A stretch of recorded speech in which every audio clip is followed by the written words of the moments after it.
بسم الله والحمد لله والصلاة والسلام على أشرف الأنبياء والمرسلين سيدنا محمد وعلى آله وصحبه ومن تبعهم بإحسان إلى يوم الدين وبعد السلام عليكم ورحمة الله وبركاته. Katulad po ng sinabi natin mga kapatid, mga mahal naming estudyante dito sa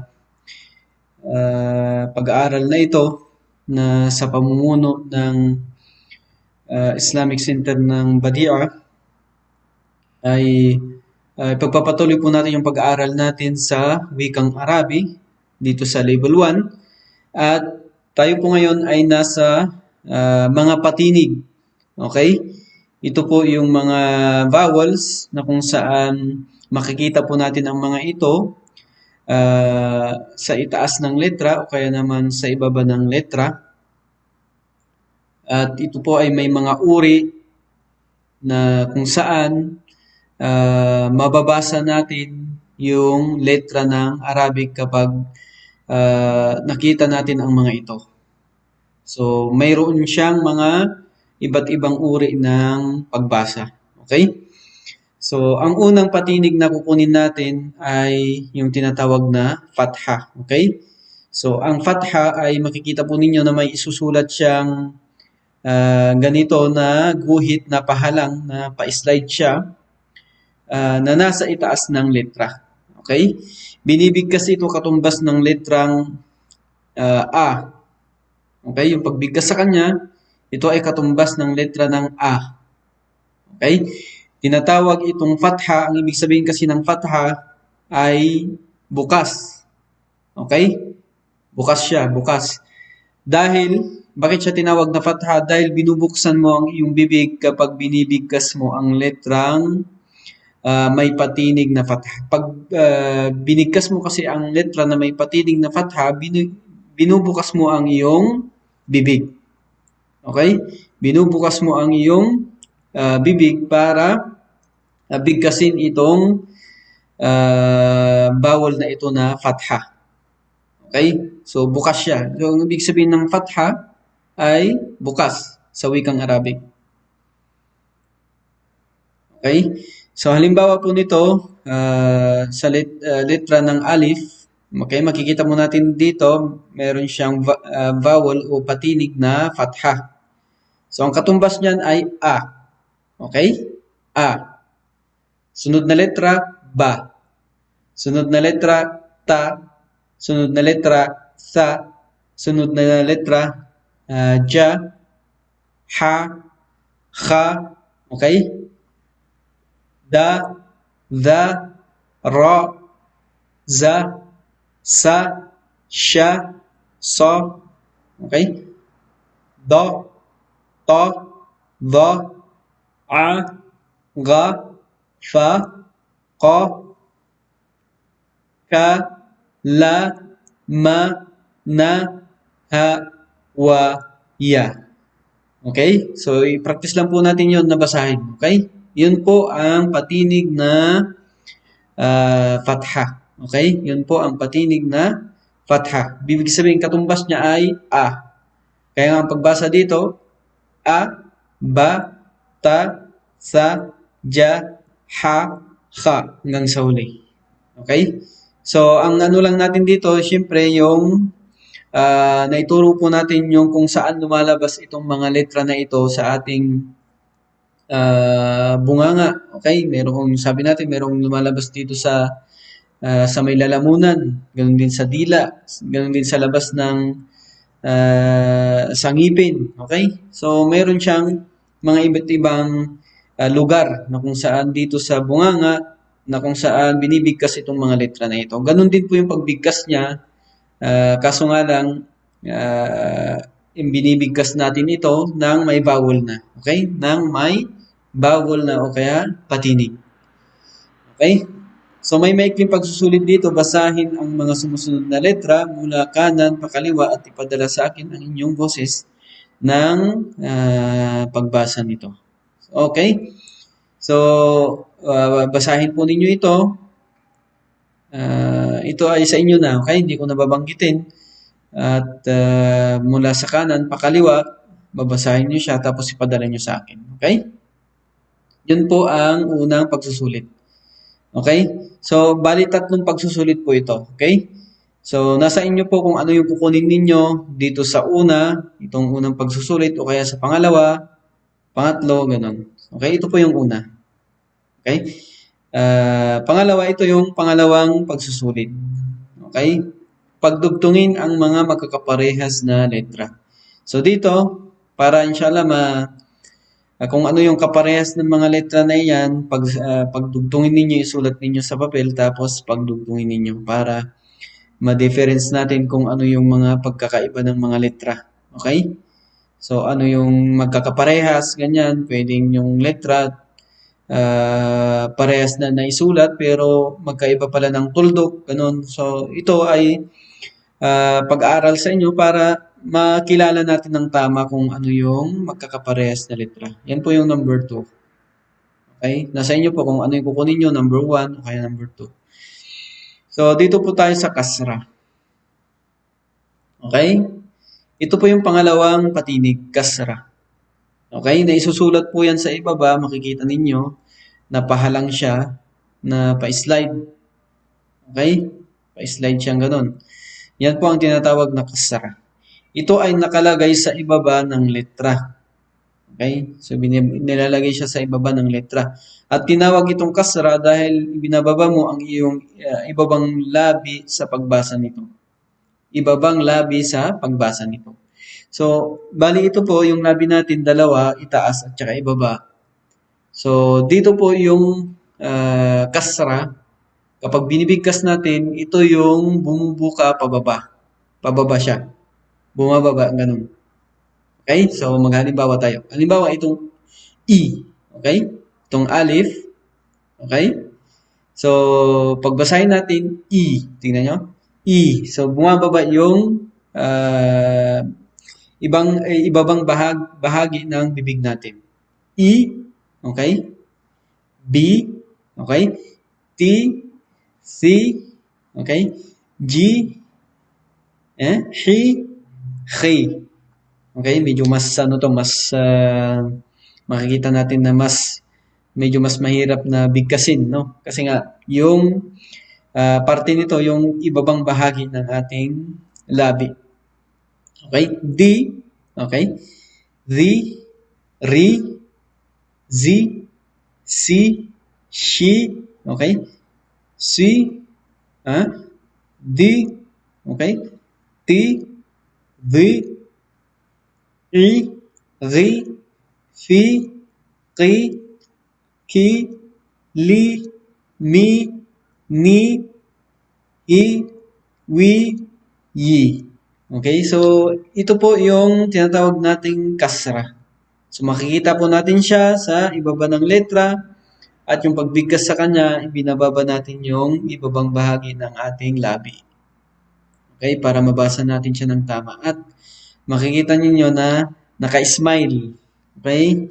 Naka-smile kayo na magbibigkas nito. E, B, T, C, okay, ganun po. So, inshallah, practicein ninyo na basahin ito ng kasra hanggang alif hanggang ya. Okay? So, may maikli tayo ulit pagsusulit. Basahin ang mga sumusunod na letra mula kanan pa kaliwa at ipadala sa akin ang inyong boses ng pagbasa nito. So, ito po. Babasahin po ninyo ito mula sa kanan hanggang dun sa kaliwa. So, hanggang matapos ninyo dito sa alif hanggang sa ain. Okay? So, katulad po ng sinabi ko kanina, kayo ang pipili. Doon sa una, pangalawa, o kaya dito sa pangatlo na ito na halimbawa. So, dadako tayo sa dhamma. Ito yung pangatlong patinig. Okay? So, nakuha natin ngayon yung fatha, ganun din yung kasra. Ngayon po ay nasa dhamma na tayo. Yung dhamma ay makikita ninyo na para itong nakasulat na waw. Okay? Na letrang waw na maliit sa taas ng letra ito. So, ayan. So, makikita po ninyo lahat po ng patinig ng letra ng Arabic nasa taas. Okay? Maliban sa isa lang, yung kasra. Yung kasra po makikita natin sa ibaba. Pero itong mga tatlong natitira ay doon po sa itaas. So, ganyan po na isusulat ang Dhamma. Ito ay sinusulat sa itaas ng letra na guhit pabilog na may buntot pababa. Okay? Guhit siyang pabilog, ganun, wow siya. Kasi letra siya ng wow eh. Tapos mayroon siyang buntot na pababa. So, ganyan po yung pagkakasulat sa kanya.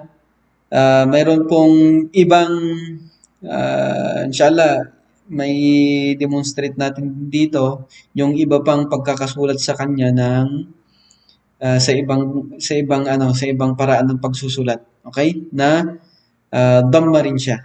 Okay? Na Dhamma rin siya.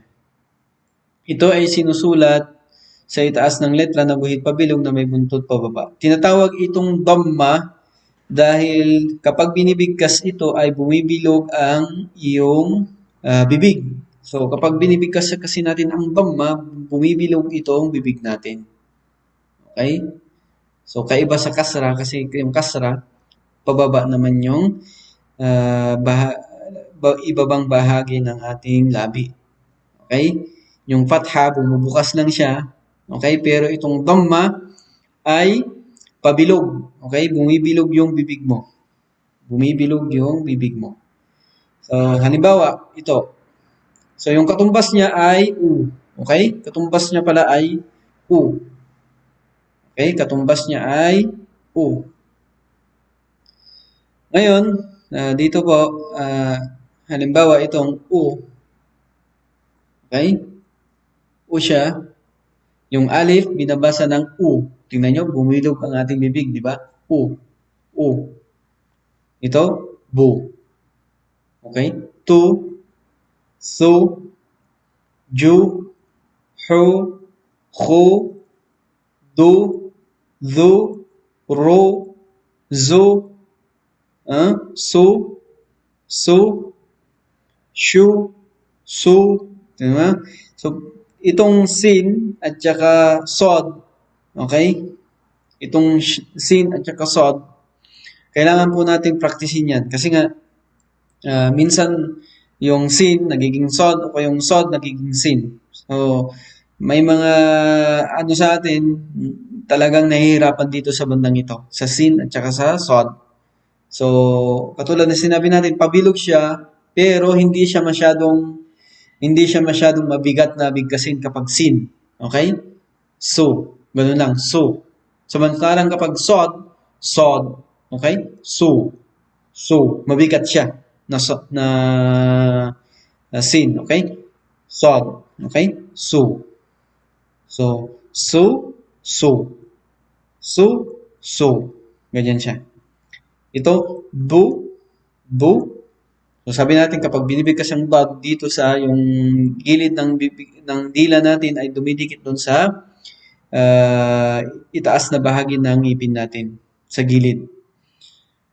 Bu, bu, pu, du,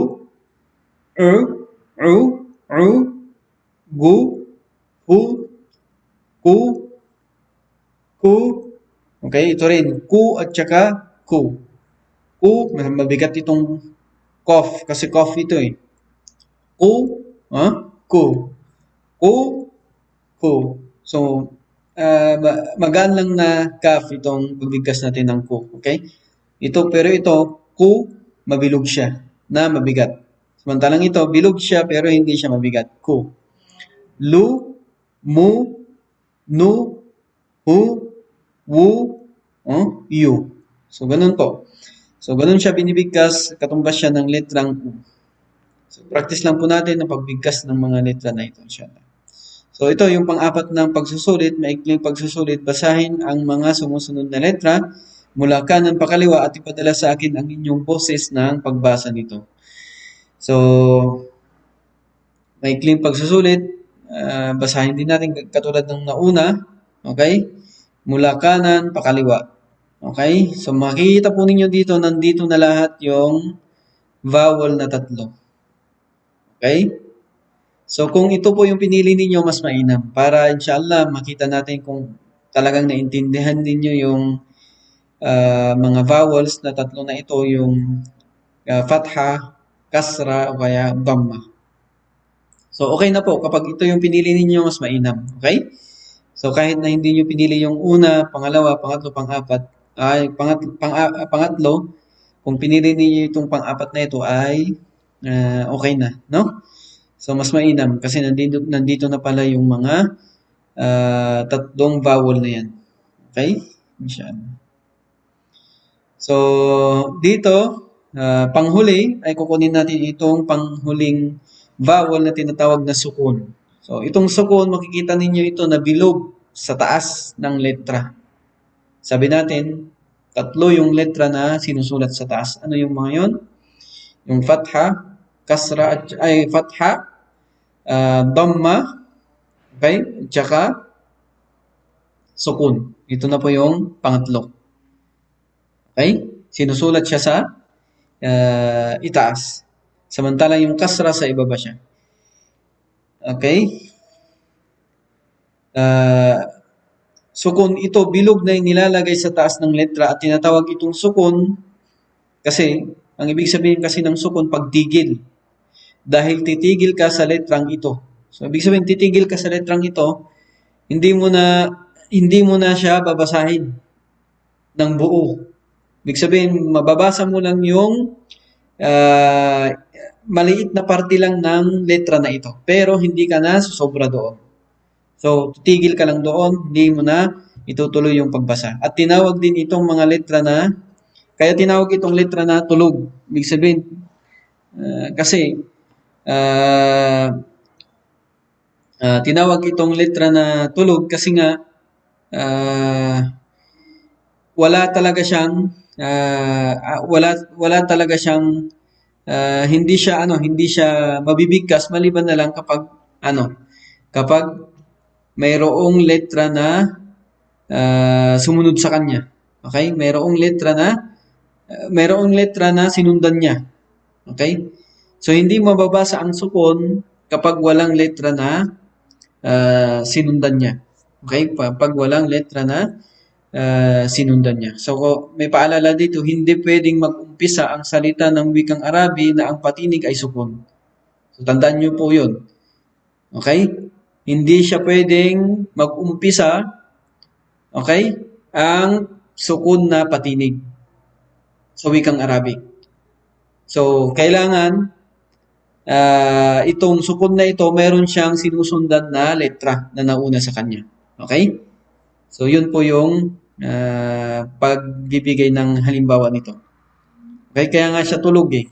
Kasi wala talaga siyang patinig na binibigkas. Bagkus magkakaroon siya ng patinig magkakaroon siya ng tunog kapag mayroong letra na sinundan niya. Okay? Okay, tapos dito, at tanging mag-umpisa lamang ang salita kapag ang patinig ay fatha, kasra at dhamma. So, nag-uumpisa lang ang salita o kaya wikang Arabic sa tatlong vowel na ito, yung fatha, kasra at saka dhamma. Kaya ang sukun ay hindi mababasa ng mag-isa at kailangan niya ito ng kasama na patinig na fatha o kasra o dhamma. So yung sukun, sabi natin, hindi siya mababasa maliban na lang kapag mayroong letra na nauna sa kanya na ang patinig ay fatha, kasra o kaya dhamma. Fatha, kasra o kaya dhamma. So, yung sukun, totally hindi siya mababasa. Hindi siya mababasa ng mag-isa maliban na lang kung mayroong siyang letra na nauna sa kanya na ang vowel o patinig ay fatha, kasra o kaya dhamma. So, ang halimbawa nito, naglagay lang tayo ng halimbawa. Pero dito, sabi natin, hindi talaga, yung ganito yung itsura niya. Okay? Ganito yung itsura niya. Sa itaas, nilalagay yung sukun. Yung bilog na ganyan. Okay?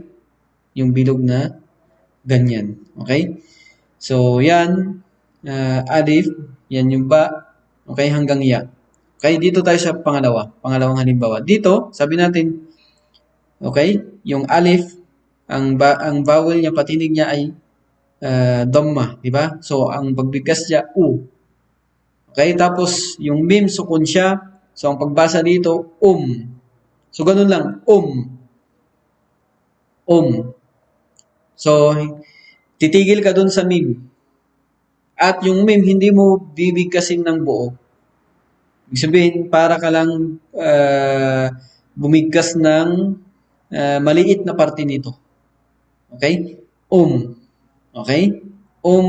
Dito naman, alif siya, fatha, ab. Dito naman, alif siya, at uh, yung sumunod sa kanya, sukun, kaya akh. Okay? So dito, ab, akh. Ab, akh. Dito, lam, at saka kasra. So, ang pagbigkas sa kanya, lish. Okay? Kasi sukun yun, na shin, lish, ganun lang. Ito naman, kaf, tapos ra. So, ito, dhamma. So, ang pagbigkas sa kanya, kur. Okay? Kur. Okay? Dito naman, nun na fatha, tapos sin na sukun, nas, ganun lang. Ito, ha na fatha, lam na sukun, hal. Ito naman, jim na fatha, dal na sukun, jad. Okay? Jad. Ito naman, qaf na fatha, dal na sukun, qad. Okay? Qad. So, ulitin natin. Yung pagbigkas sa sukun, na sabi natin, titigil siya dun sa letra na yun mismo. Hindi mo siya babasahin ng buo. So dito, ab, akh, lish, kur, nas, hal, jad, qad. So ganun lang po yung pagbasa. So dito, maikling pagsusulit ulit. Basahin ang mga sumusunod na letra mula kanan pa kaliwa at ipadala sa akin ang inyong boses ng pagbasa nito. Okay? So, kayo po yung pupili, no? Ng mga maikling pagsusulit na ito na kinuha natin. Alin dito yung babasahin ninyo. Okay? Katulad dito. Okay? Magbabasa kayo dito mula kanan hanggang dun sa huli. Hanggang matapos yan. Okay? Pero kung kinuha ninyo yung pangalawa doon, yung pangatlo, o kaya yung pang-apat na yung na nandun lahat ng vowel, o kaya ito pala, okay? Ito pala ay nandito lahat ng vowel, makikita ninyo. Okay? Fatha. Okay? Sukun. Fatha. Ain. Waw. Okay? Dito rin. Fatha, dad, ra, ba. Okay? So, dito, pwede rin itong last na ito ang kukunin ninyo para hindi nyo na kukunin yung mga naunang mga pagsusulit na yon para inshallah ay mas maging magaan sa inyo yung pagsusulit na kaunti na ito. At alhamdulillah, may mga kapatid din tayo nagsisend ng mga pagsusulit na ito kahit na paunti-unti pero inshallah ay hangad namin sa inyo na maging mas kaya namin ginagawa itong mga pagsusulit na kaunti na ito para magkaroon kayo ng kasi kung hindi natin i-practice ang ating sarili sa pagbasa nito, hindi tayo matututo. Kailangan po nating i-practice. Okay? Pwede niyong i-practice sa inyong sarili lang. Okay? Pwede rin namang mag-send kayo sa ustad ninyo ng mga binabasa ninyo para inshallah sila ay mag-check ng inyong mga kamalian o kaya kung may mga tamang pagbasa nito ay may i-guide kayo sa tamang pagbasa. Okay? So hanggang dito lamang mga kapatid sa panampalatayang Islam, nawa ito ay nakapagbigay ng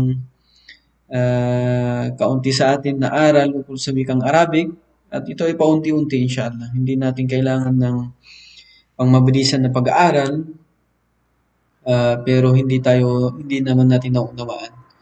Okay? Wa akhiru dawana anil hamdulillahi rabbil alamin. Assalamu alaikum warahmatullahi wabarakatuh.